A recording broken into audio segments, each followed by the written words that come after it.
Hello world, this is Zan playing Late Age Calum in Lucid's 2022 Dominions 5 tournament. We're here on turn 26 where we have Cloud Trapeze once more, 2 Urfel, but surprisingly, there's also a TNG Magic Phase attack. He has cast Black Hawks on me twice, so this is a 20 air gem investment to kill my PD. Okay. I mean, if you feel that this is worth it to you, then sure. 20 air gems to do this. Very good. In Urfel, now my Titan shows him what a proper Magic Phase attack is by jumping on his entire army. Again, or not one of his. He has a few armies. I think he has 3 armies at this point. I have to look at the map again. I think I'm 1 or 2 turns ahead of this now. And yeah, same as always, where we're gonna kind of bop down here and just take them out one by one. Luckily this time they don't actually retreat for a while. Although he's discovering that he can technically Earth Grip and Tinglevine my Pretender. It lasts the turn. Ooh. Ooh, I almost killed both of them. That would have been good. Killed one, and I think the other one escapes. Yeah. So this is one of the better Cloud Trapezes just because they didn't route for so long. 2 Generals, an Ancestor Smith, and 26 Horse. That's pretty devastating. And now we have our slew of attacks again. We are routed at Erebin. This is his southern fort, I'm pretty sure. We attack into Getherg with some mages casting, baby elementals. But hey, we killed 9 heavy horse, so I think that's pretty worth it. In the range of light, we throw a bunch of Raptorians at him. Oh, these are just Black Hawks. I was like, 23. Okay, so it's just Commander. This is his big PD dump in the forest next to Waka, I'm pretty sure. So we wipe out the PD dump. We kill the retreating Black Hawks, a Commander, and a Barb Heavy Horse. Pretty good. In TNG itself, I think, yeah, he just runs out, since I wasn't planning on a full siege just yet. So he comes out, but this is important in that he shows me that he has whites. Whites, I talked about them last turn with the Necromancer event. They're really freaking good unit. Like if you look at the stat line, I think they're fantastic in terms of map move. They don't have any encumbrance penalties. They're fairly heavily armored, especially they have some natural protection. And then they have, acceptable stats. Baneblade will decay on damage. The most important thing of them, or there's a few important things of them. One of the important things is they're technically amphibious, so that you can send them underwater, and they'll do pretty well if you have some buff on them against underwater people, but that's relevant for right now. They have these chill auras. And it's kind of important that I saw this now, because if I would have run my Pretender into these without any cold resistance, that chill aura might have been bad. That would have been a death sentence. So good thing he showed me this here, because now I know, okay, well, I need to account for cold resistance. In Bethine, we see that Ulm attacks GNG and wins. He loses almost all of his wolves to beat up the province defense. Looks like a 33 PD dump. Pretty cool. In the Mire of Misery, the Ironcrafters fail. Again, this stupid swamp. I have lost 3 mages, I guess, so far. Luckily, these guys are really cheap, so it's fine. They were just summoning baby earth elementals. I'll show you that. Again, I'm hoping it was just like province defense, but and then this isn't really tested, so earth elementals suck. Don't be me. I mean, baby earth elementals suck. Big earth elementals would have rolled this, but I'm working with what I got here. That was a mistake. Yeah, don't do this. Don't do this. In Valcoria, we land on the fortress again. In the Thrawn Forest, we beat up, again, more PD, some more retreating Black Hawks, some Barb Heavy Horse. He's finally realized that he can forward recruit his Barb Heavy Horse. Good for him. In the Pepper Plain, we beat up the Necromancer. Again, this is just it's one of the first real mage uses, or at least, I guess the second time I use a capital mage. The first time failed due to sheer luck. So he's going to Earth Power and do some Strength of Giants. And this guy's going to do, my Prophet's going to do Sermon of Courage. That way these guys actually pretend like they do damage. And I think after that I have this guy doing like Advance and Cast, because I wanted to do Final Rest. Final Rest has a... I'm pretty sure that's the one that has like a chance to Soul Slay the undead. Can't remember. Yes. Yes, it is. Sounds pretty good. like before, we wipe out their Banelord, and then our cold-resistant Spirehorn run into fighting the Chill Aura Whites, so it kind of works out as expected. In that they can just kind of ignore the Chill Aura. The Whites are going to do some damage before they go down, but eventually they will go down, especially because, you know, I have Strength of Giants on these guys. Coming down, that was the Pepper Plane in the Verdant Steppe.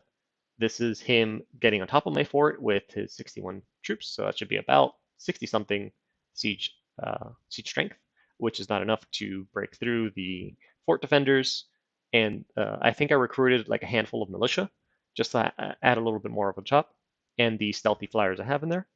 And then in Arnbeg, I move in and just retake the province. He put a PD dump of 17, or an 8 PD dump, I think is how that would translate to. Regardless, I take it. One more battle on the Pepper Plane. The White Mage himself comes out. This is the one you need to kill. And he kills another 14. So I lost 15 here and 22 here. So thanks to indie events, I lose another 500 gold worth of troops, which sucks. You know, the people that say misfortune too is free points. I'm looking at you right now between the 2 troll events and this necromancer BS, having cost me 1,000 gold worth of troops in critical junctions where I kind of need my soldiers. So that sucks. At this time, the bull market, God of Gath, gets permanently vanquished. I believe he got attacked by Atlantis and by Midgard. Unfortunately, I don't know anything else about the situation. And we go back to our map. So it is now turn 26, and once more we are going into the strategy of I am moving T&Chi's armies, not him. I do make a mistake over here, though. I should have stayed in Valcoria. That was a mistake. This was yesterday's turn. I should have left some forces here in Valcoria. I shouldn't have abandoned it completely, because his army is still here in the Verdant Steppe. It hasn't yet made its move into the Felden Forest. Next turn, when it did that, that's when I could go into Valcoria and leave. But, you know, whatever. I ended up moving down here to take the swamp. I think I didn't wait because Ulm was here. And if I would have waited, Ulm would be here. And I didn't want Ulm to break off and go take the Mire of Misery. Since it's got these Death Tree scales, I'm going to assume that there is a Well of Pestilence there. And that's an extra Death Gem. And I really need my Death Gems for a bunch of shenanigans later in the game. We'll talk about that when we get there. So I think that's why I left Valcoria early, just to secure the swamp. I probably could have done with something else, but I knew that, you know, he's got this cavalry here and all that. At this point, he's got 3 armies that I really need to worry about. He's got the army in his capital, the army that's on the Verdant Steppe, and the army that is in Erebon. I don't foresee him making any more armies, because Ulm takes this next turn, and then the turn after comes here. Well, I assume he's going to do like a baby storm and then just move the rest of his army, pretty much. So those 2 forts are kind of handled. This fort is up here. I don't think he's going to have enough time to make an army. So that's that. This is mine, and he's got this one down here. So with these 3 armies left, I think with Pallbearer being in Urfel, the only possible move the army in Erebon has is this forest. Because if he goes into the underworld over here, like, he accomplishes nothing. So his only move from Erebon is into the Mornwoods. So I don't even need to Magic Face. I'm just going to move Pallbearer into the Mornwoods. Just be done with it. And that will completely eliminate the 3rd army, because that 3rd army can move into only a few places. Like the retreat routes from here are Arnbeg, Underworld, Saran Forest, and the Range of Light. So I have the Range of Light, and he has nothing in place to take it. I guess he has these 2 bird commanders, or he can cast more. He can summon more Blackhawks, I guess, to secure his retreat routes. But yeah, so I don't know about that. So I'm going to move this guy into here. I'm going to take the Underworld. I'm going to move this force that was on Erebon last turn. They're going to turn around and go back to Erebon and just siege it again. Unfortunately, they've only got 224 siege strength, you need 250. So I'm also going to include this army here with Farazi to add another 92 siege strength, essentially. And that'll be enough to one-turn pop Erebin. So that means at least these 3 provinces of his retreat routes are secured. I'm also going to jump on Tianqi with just a tiny force in case he left 1 PD on there, because he might patrol it. He might patrol it with a lot of stuff. At this point, if I were him, I would probably just patrol my capital every single turn. But if he doesn't, if he puts 1 PD, this will kill that 1 PD. And that will cut off his capital, meaning the only retreat route he will have left is going to be in Armbeg. And I'm assuming, due to, again, my army in Valkoria, that his army in his capital will move to Armbeg. So the 2 moves that he can really realistically make in this point in time. Like, can I remove all these arrows to talk about this? No, because it removes his armies too. The 2 moves that he can make is he can move from Erebin to the Mornwoods and from his capital to Armbeg. I'm making his moves for him, which means I get to counter them as I wish. Leading to the only hammer that I can really drop on him is my Titan right now. So I choose to move into Mornwoods. Just because by moving into Mornwoods with my Titan, that means Erebin becomes mine. He can technically, if he is clever, he can patrol Erebin. He can patrol Erebin, and that would catch him with my pants down, and that would completely eliminate his army. That could work. I don't think, as in the position he is in, I don't think he has the time to be patrolling his provinces, though. Like, the only province he should patrol is his capital. Everything else, I think, needs to be moving around because I mean, this war is taken long, right? But the only reason it's taken long is because I have all my mages just at home. I'm site searching, I'm researching. Like, I'm really not committing a lot to fight this guy. I think this here, these 3 mages are like my largest commitment, and this is 295 gold in mages. This is not even a lot. So he's got those moves. Another tiny move he could do is that he has a tiny army here in Mire of Misery. He can technically move that into the Glade Woods. So I am going to do a move and patrol order there. I'm not really going to try to defend these other provinces. Once more, again, I mentioned this last turn, I'm tracing all income all the way from Valkoria. So all these provinces I'm rated, they are giving me income with which I can buy more birds, as you see. It's constant production, especially most of that production, ironically, comes from his own forts. So that's pretty good. We're still researching toward alteration, just in case I need to, squash these armies. And looking back on it, I think the fact that he only had those 3 armies left and I'm about to crush one of them, I probably should have switched out of alteration already just because I don't need to be squashing his armies anymore. There's not that many left. I've been killing 1 per turn with my Titan. So I probably should have just swapped out a turn early. But I didn't, so that's fine. So over here, I'm just going to claim my throne. And I'm going to get this robe of invulnerability that I got off the Necromancer and put it in a lab. And simultaneously pick up more Ice Clads. I think at this point I switch over to Stoneguard, and I'll talk about why in a second. And then over here, we're just going to go back to site searching. We've been doing that all the way down here. This forest here had Death 3 for a while, so it's either a Well of Pestilence or a Dying Forest. So I'm checking it, or I'm prioritizing it with the Woodhedge Druid, because a Dying Forest, you can find it with Nature 1. There's that. I'm moving the Scout Sylvius to Henwood, because I think I plan on blood hunting Henwood as my first place, because it already has this lab. At some point, I was thinking here in the Cloven Mountains or whatever. I can't show you this turn, but there's Bear Tribe there. I was thinking of like fort or lab templing this place up to get more nature mages, but then I'm stupid. HP Troopcraft, I think, is the name. Told me, why don't you just fort Henwood? You already have a lab there. Just rebuild your temple and then put the fort, and then you can just recruit Woodhenge Druids like you wanted originally. I mean, it's the same Nature 1 mage, just this guy is 40 gold more for better research and stealth, and I think he's a holy one. I think the Bear Tribe is just sacred. I don't think Bear Tribe's holy one, which is, I mean, personally, I think I'd rather do the Woodhenge Druids because they can help me with my research. Why not? They're expensive as heck, but I need nature mages. I need nature mages to site search and then do nature magic things later. And you want to site search early, so that way later on, when you have real uses for your nature gems, you can actually afford it. What else? I think this turn, no, next turn I get the items from Pan. He needed some time to actually move his mages back to his capital and craft them. So that's cool. It looks like Pan took this Southern Throne too, which I might have wanted. Utgard was on his way for it anyway, so can't do anything about that. And then Utgard lost this throne here to Barbs, which sucks for Utgard. Yeah, but that's a good segue.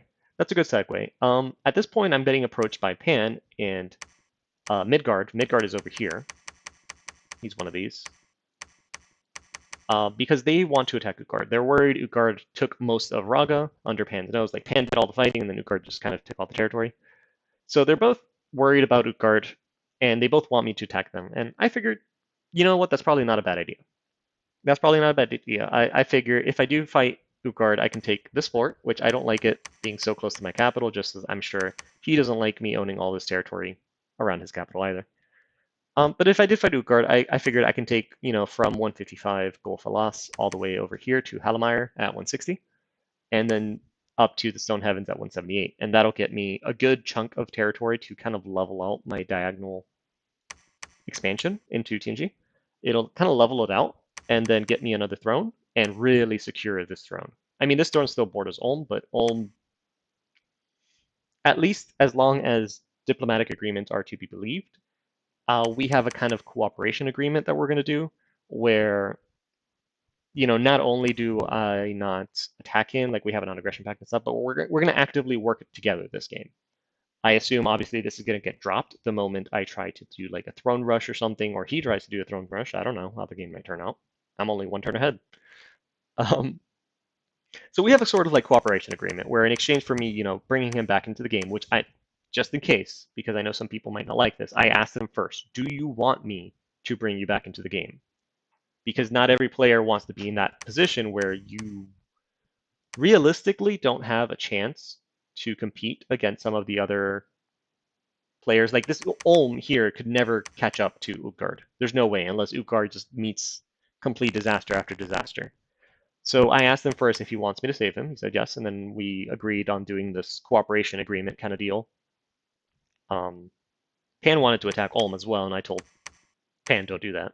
I've had very positive Diplo with all of my neighbors, especially Pan, Ulm, and Atlantis. So I really don't want to fight them just because I don't like fighting the people that I like playing with. I like talking to them every turn. So my options were like I've talked to Utgard a little bit. It hasn't been as friendly and chatty as the other three, so that's why I'm more willing to attack them. Midgard, the only time he's ever talked to me is like go say go attack Utgard, and then Satis over here is the Asphodel player when I was playing Abyssia on this channel. And I figured if nobody around me decides to fight somebody else and I have nothing to do, I'll just attack Satis because why not? His capital's right here. um, but yeah, so it looks more likely we're going to fight Utgard. And how we got to that was Pan started asking me for territory from Tianqi. He wanted these 3 provinces, which almost might be fine because that kind of covers an entire border with Utgard. I don't have to worry about it. But it's literally 2 forts. And I don't know what's in the Felden Forest. I've literally never gone there. There's no reason for me to have done so. But this verdant steppe province with 18,000 population, I kind of like it. That's a lot of population. So I told him he can have this province and this province. The forest, because Pan likes forests. I don't know if Lady Pan likes forests, but usually Pans like forests. But I told him he can have these 2, and that's more so just to be a buffer against Utgard's aggression. We haggled back and forth. He demanded 3 provinces for free, and then it's really 4 provinces because that means he gets this throne too. And I eventually said, you know what? Take this wasteland, take this, and take that. And I know a lot of people are going to disagree with me here. Like all this land by rights should be mine. But here's the problem: I have this really large border with Utgard now. He's got this army nearby. He's got this citadel facing my citadel. I'm kind of stretched thin at the moment. So if I tell Pan to fly a kite, or if I don't at least end this deal with both of us leaving really happy, of which, I got the shorter end of the stick in my opinion, but whatever. What might happen is Pan might talk to Utgard and then they both attack me. So although I'm giving up these 3 pieces of land right now, I'm securing that my next war I'm going to have an ally. One of my neighbors is going to be my ally in the next war instead of my enemy.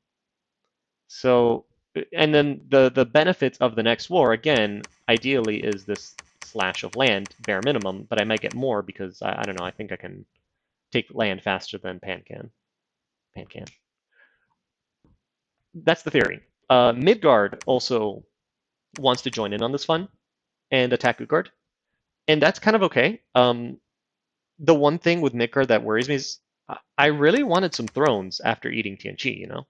And this one already is owned by Utgard. This one's gonna get eaten by Pan, so I kind of want this one, and Midgard might want this one because his capital is over here somewhere. Okay, here's Raga, which means Midgard's capital should be this one. So, you know, Midgard does technically have a better claim to this throne in Osandius, and I need a minute before I can get it. But I do hope I can get it before he does, because I want another throne. I want some of these throne mages. Uh, like if it's the Crystal Throne, that would be the best one for me, I think. Silver Throne would be pretty good too. I just need some Astral. Like that's all I care about. Or an extra piece of growth since I'm only growth 2. Those would both be good to me. Um, but yeah, so that's kind of the Diplo situation. But the war here against TNG is almost wrapping up. And we have spent 22 minutes just on this turn. But I guess there's all these Diplo talks. Oh. I guess we can have a short episode for the next one on turn 27. That's like the current turn that's rolling in 3.5 hours. And I hope it works well. But we'll talk about that the next time, or in the next episode. See you guys next time. That's how it works. Bye.